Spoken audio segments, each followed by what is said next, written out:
A particle moves along the sides A, B, B, C, C, D of a square of side 25 meter with a velocity of 15 meter per second. Its average velocity is।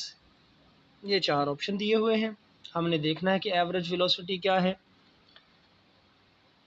एक particle जो है वो ए से B, B से सी और सी से D तक आता है। ये एक स्क्वायर है और हर स्क्वायर की लंबाई 25 मीटर्स है और जो वेलोसिटी है वो 15 मीटर पर सेकंड है। हमने पार्टिकल की ए से डी तक आने की एवरेज वेलोसिटी बतानी है। तो एवरेज वेलोसिटी बताने के लिए हमें टोटल डिस्प्लेसमेंट मालूम होना चाहिए। तो हम इसको अब सॉल्व करके देखते हैं कि हमारा करेक्ट ऑप्शन कौन सा है।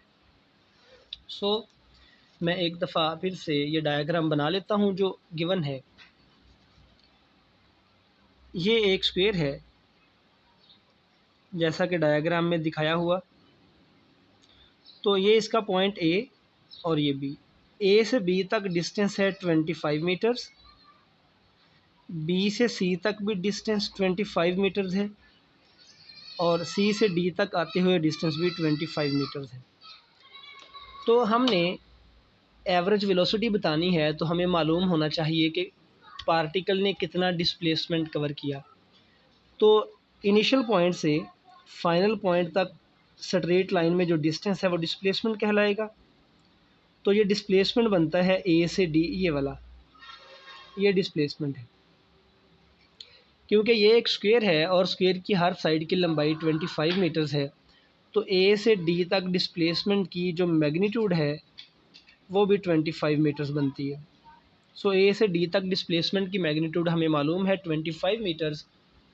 अब अगर हमें ए से डी तक आने में, यहाँ से ए से ऑब्जेक्ट आया, ए से बी, बी से सी, सी से डी, तो अगर हमें यहाँ तक आने में टाइम मालूम हो, डिस्प्लेसमेंट हमें पहले मालूम है, तो हम एवरेज वेलोसिटी निकाल सकते हैं। मैं एवरेज वेलोसिटी के लिए फॉर्मूला लिख देता हूँ। Average velocity is equal to total displacement over time. Simple लिख लें डी ओवर टी या टोटल डिस्प्लेसमेंट ओवर टाइम। तो डिस्प्लेसमेंट तो हमें मालूम है और टाइम हमें मालूम नहीं है। तो हम क्या करते हैं, टाइम मालूम करने के लिए हम ये देखते हैं कि पार्टिकल ने टोटल कितना फासला तय किया। Total distance travelled by particle is s is equal to A से बी तक है 25, बी से सी तक 25 मीटर्स और सी से डी तक 25। तो इन तीनों डिस्टेंसेस को हम ऐड कर लेंगे। टोटल डिस्टेंस ट्रेवल्ड आ गया 75 मीटर्स और वेलोसिटी हमें गिवन है स्टेटमेंट में, वेलोसिटी है 15 मीटर पर सेकेंड्स। तो हमारे पास एक इक्वेशन है s is equal to v t. यहाँ से हम टाइम कैलकुलेट कर सकते हैं, t is equal to s over v. t is equal to s over v. तो अब इस फॉर्मूला में वैल्यूज रखिए। डिस्टेंस ट्रेवल्ड है 75 मीटर्स, वेलोसिटी गिवन है 15 मीटर्स पर सेकंड। तो यहाँ से टाइम हासिल होगा t is equal to 5 seconds.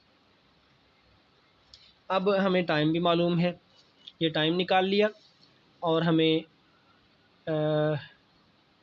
Displacement भी गिवन है। मैं यहाँ नोट कर लेता हूँ दोबारा से। Displacement is equal to 25 metre, ये मैग्नीट्यूड है, डायरेक्शन नहीं हम लिख रहे, और टाइम है हमारे पास 5 सेकेंड्स।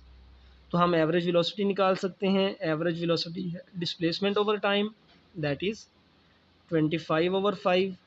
तो ये आ जाएगा 5 metre per second. So this is average velocity of particle in moving from a to d. और पार्टिकल की वैसे वेलोसिटी 15 मीटर पर सेकंड है, average velocity 5 metre per second निकली है हमारी इस तरह कैलकुलेशन के मुताबिक। तो बड़े आसान और सिंपल से क्वेश्चंस हैं। आपने स्टेटमेंट को ध्यान से पढ़ना है, समझना है, और फिर जस्ट कुछ मैथमेटिकल स्टेप्स होंगे जिनकी मदद से आप प्रॉपरली आंसर सॉल्व करके हासिल कर सकते हैं। सो हमारा इस क्वेश्चन में करेक्ट ऑप्शन है डी, 5 मीटर पर सेकेंड।